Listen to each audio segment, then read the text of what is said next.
aujourd'hui pour travailler de nouveau la scène 11 de l'acte 2 que nous avons déjà envisagé lundi et nous allons essayer aujourd'hui de construire ensemble un commentaire. Tout d'abord, il nous faut trouver des axes. Je repars de ce que nous avions identifié lundi. En quoi cette scène révèle-t-elle la complexité de la comédie de Beaumarchais? Et cette problématique, nous l'avions trouvée en nous basant sur des remarques que nous avions pu faire en analysant la scène. Les remarques concernaient 3 éléments. Le premier, c'était Rosine.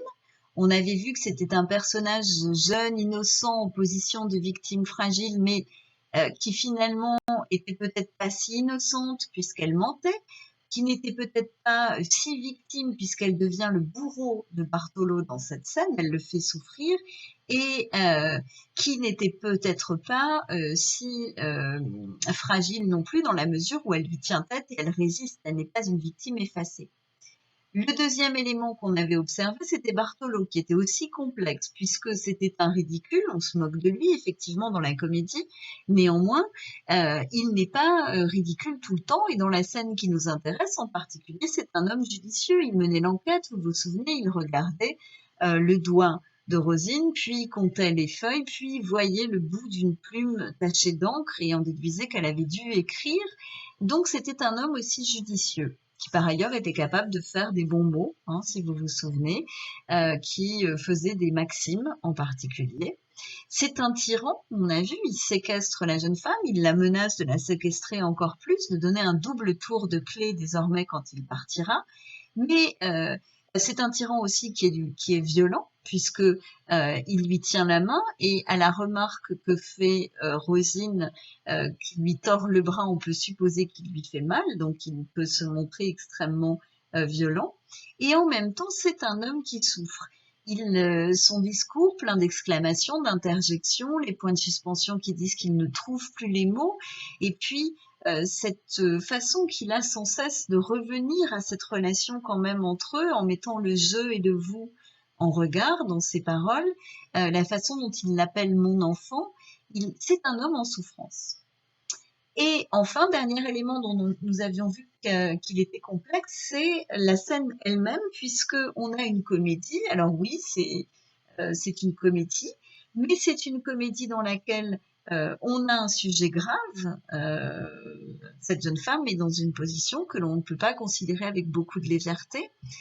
C'est une comédie qui emprunte à la tragédie, puisque Bartholo a conscience, hein, on avait dit que c'était une des choses qui le rendait touchant, il a conscience d'une situation qui ne peut que le mener à sa perte. Il est un vieil homme qui refuse finalement cette vieillesse en voulant épouser une jeune femme. Et il sait en même temps que cette jeune femme va le tromper. C'est une fin inéluctable. Et quand on parle de fin inéluctable au théâtre, évidemment, on ne peut que penser au tragique et à la tragédie. Donc empreinte à la tragédie parce qu'il y a le registre tragique, et empreinte à la tragédie parce que on a une fin qui est évidente. Et puis c'est aussi, au-delà d'une comédie, une argumentation qui évoque la condition des femmes dans ce 18e, avec une jeune femme qui n'a aucun mot à dire sur son existence finalement. Donc il faut maintenant que je trouve des axes, et je vous propose de le faire. De le faire moi, j'entends. Je vais donc vous proposer 3 axes, et je ne vais pas me chercher la difficulté là où il n'y en a pas, je vais reprendre mes 3 éléments. Mon premier axe sera consacré à Rosine, dont je vais montrer que c'est une jeune ingénue qui n'est pas si ingénue, c'est-à-dire une jeune fille fragile et innocente, mais qui n'est ni si fragile ni si innocente que ça. Je m'intéresse ensuite à Bartholo, avec un vieux barbon, mais qui n'est pas si ridicule que ça, et un homme qui est complexe, qui est un personnage qui est intéressant parce que finalement pas d'une pièce, pas d'un bloc, comme peuvent l'être parfois les personnages de Molière, par exemple. Et puis mon troisième axe, je vais le consacrer à l'étude de la pièce, une scène comique qui ne relève pas que du comique, et où je vais montrer qu'elle est effectivement empreinte d'autres choses que de comique. Puisque j'ai fait mes grands axes, il me reste maintenant à trouver des arguments.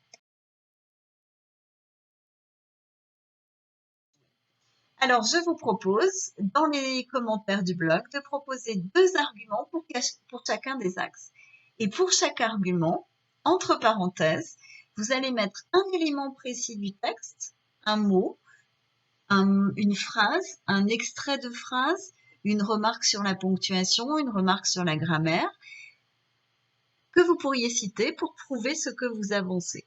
Pour être sûr que vos arguments répondent bien aux axes en question, je vous propose systématiquement de reprendre, quand vous les annoncez, l'intitulé de l'axe. Par exemple, pour mon grand 1, une ingénue pas si ingénue, vous allez dire « Rosine est une ingénue pas si ingénue parce que… » et ensuite, vous mettez votre argument.